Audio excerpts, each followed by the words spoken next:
Hi students, welcome to Maths. நம்ம 12ஆம் வகுப்புல பயிற்சி 8.1ல 7th சம் பார்க்கலாம். ஒரு எண்ணின் எண்ணாம் படிமூலம்னா என்னது? nth root. அந்த எண் என்னன்னு தெரியாது. அந்த எண்ணுக்கு nth ரூட் எடுக்கிறாங்க. கணக்கிடும்போது ஏற்படும் சதவீத பிழை தோராயமாக அந்த எண்ணின் சதவீத பிழையின் 1/n மடங்கு ஆகும் என காட்டுக. அப்போது அந்த எண் என்னன்னு நமக்கு தெரியாது. அதை எக்ஸ்ன்னு எடுத்துக்கிறோம். ஓகேங்களா? அந்த எண் அது வந்து y ஈக்குவல் அந்த எண்ணை என்ன சொல்லியிருக்காங்க? nth ரூட்டுன்னு சொல்லியிருக்காங்க. அப்போ nth ரூட் ஆஃப் எக்ஸு. ஓகேங்களா? இது எப்படி எழுதலாம்? y ஈக்குவல் எக்ஸ் பவர் 1/nன்னு எழுதலாங்களா? இந்த nth ரூட்டை மேலே பவரில் 1/nன்னு எழுதலாம். நெக்ஸ்ட்டு நம்ம என்ன கண்டுபிடிக்க சொல்லியிருக்காங்கன்னா, அதாவது அந்த எண்ணோட சதவீத பிழையின் அப்படின்னு என்ன அர்த்தம்? இந்த y இருக்குது இல்லைங்களா? அப்போது dy/y ஈக்குவல் அந்த எண்ணோட சதவீத பிழைனா என்னது? அந்த எண் எக்ஸுங்களா, அதில் ஒரு மாற்றம் ஏற்படுது. இன்ட்டு சதவீதம்னா என்ன சொல்லியிருக்கோம்? 100ஆல் பெருக்கணும். சதவீத பிழையின் 1/n மடங்கு ஆகும் என காட்டுக. 1/n மடங்கு அப்படின்னு இதை தான் நம்ம ப்ரூவ் பண்ணணும். To prove. ஓகேங்களா? இதை தான் நம்ம ப்ரூவ் பண்ண போகிறோம். பார்க்கலாங்களா? இப்போது நம்ம லாக் எடுக்கணும். இருபுறமும் லாக் எடுக்க. ஓகேங்களா? லாக் எடுத்த என்ன வரும்? log y equal log of x power 1/n. ஓகேங்களா? இப்போது இதை நம்ம என்ன பண்ணுறோன்னா, பவரில் இருக்குது. பவரில் இருக்கிறது என்ன ஆகும்? log a பவர் n, அதாவது எக்ஸ் பவர் என்னன்னா என்ன பண்ணணும்? ஃபார்முலா நமக்கு தெரியும்.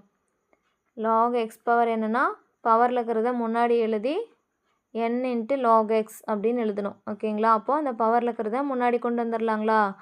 முன்னாடி கொண்டு வந்தால் என்ன கிடைக்கும்? 1/n வரும். அடுத்தது log xன்னு வரும். ஓகேங்களா? நெக்ஸ்ட்டு நம்ம என்ன பண்ணணும்? டிஃப்ரென்ஷியேட் படுத்தணும். ஓகேங்களா? வகையிட இருபுறமும். ஓகேங்களா? இருபுறமும் வகையிடணும். இப்போது log y வகையிட்ட என்ன பண்ணணும்? log xனா 1/x. அப்போ log yனா 1/y × dy. ஓகேங்களா? இங்கே 1/n அப்படியே இருக்குது. log x வகையிட்ட என்ன பண்ணணும்? 1/x × dxங்களா? இதுதான் ரெண்டு புறமும் வகையிடுறது. இப்போது நெக்ஸ்ட்டு நம்மளுக்கு என்ன கிடைக்குது இதிலேருந்து? dy/y equal 1/n × dx/xங்களா? நம்ம என்ன ப்ரூவ் பண்ணணும்? நம்ம என்ன பண்ணணும்? இங்கே 100. ஓகேங்களா? இதோட சதவீதம் இந்த பிழையோட சதவீதம் தானே கேட்குறாங்க. அப்போது இங்கே 100. அப்போது நம்ம இங்கே என்ன பண்ணலான்னா, dy/yயோட சதவீத பிழை கேட்டதுனால நம்ம 100ஆல் பெருக்கணுங்களா? அப்போ இதோட மதிப்பு தான் என்ன நமக்கு? 1/n × என்னது? 1/n dx/n × 100ங்களா? இங்கே 100ன்னு பெருக்கிறதுனால நம்ம இங்கேயும் இதோட மதிப்பு தான் இது. இதுலேயும் 100 பெருக்கிக்கிறோம். அவ்வளோதான் ஸ்டூடெண்ட்ஸ். இப்போது நமக்கு அவங்க கொஸ்டினில் கேட்டிருக்கிற இதை ப்ரூவ் பண்ணியாச்சு. ஓகேங்களா? பெருக்கல். இப்போது இது தானே நம்மளுக்கு கொடுத்துருக்காங்க. இதை தான் நம்ம ப்ரூவ் பண்ண போகிறோம். dy/y × 100 = 1/n. அந்த எண்ணில் ஏற்படும் மாற்றம், அதாவது பிழை, அந்த பிழையோட சதவீதம் கேட்டிருக்காங்க. அந்த எண் என்னவாக இருக்குன்னா 1/n மடங்காக இருக்கணும்னு சொல்லியிருக்காங்களா? 1/n மடங்காக இருக்கணும். அப்போது நம்ம ப்ரூவ் பண்ணியாச்சு. அப்போது இதோட தோராய மதிப்பு 1/n × dx/x.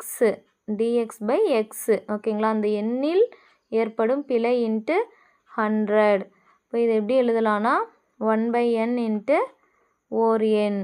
ஓகேங்களா? நம்ம ஓர் எண் ஈக்குவல் x என்க அப்படின்னு எடுத்துருந்தோம் இல்லைங்களா? அப்போது இதுக்கு பதிலாக நம்ம அந்த எண்ணின் 1/n மடங்கு அப்படின்னு சொல்லி ப்ரூவ் பண்ணியாச்சு. அவ்வளோதான் ஸ்டூடெண்ட்ஸ். ரொம்ப சிம்பிள், ரொம்ப இம்பார்ட்டன்ட் சம்மும் கூட. தேங்க்ஸ் ஃபார் வாட்சிங்.